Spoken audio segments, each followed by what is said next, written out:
ఒకరోజు రమణ మహర్షి గిరి ప్రదర్శనం చేస్తుండగా ఆయనతో పాటు అతని శిష్యుడు కూడా జాయిన్ అవుతాడు.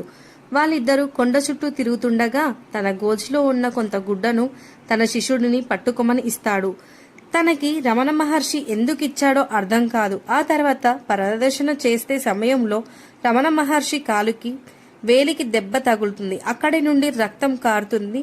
చించిన గుడ్డను తీసుకొని కట్టుకుంటాడు. అప్పుడు ఆ శిష్యుడికి అర్థం అవుతుంది.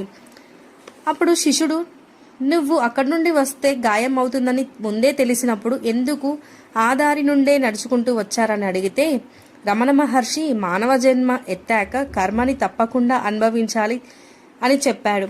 శిష్యుడు ఈ కర్మను తప్పించుకునే అవకాశమే లేదా అని అడుగుతాడు. ఎందుకు లేదు, తప్పక ఉంది. దానికి ఒకటే మార్గం, భగవత్ నామస్మరణం చేయడం వల్ల కర్మని పూర్తిగానైతే తప్పించుకోలేరు, కానీ కొంత విముక్తి కలుగుతుందని చెప్పారు మన రమణ మహర్షి.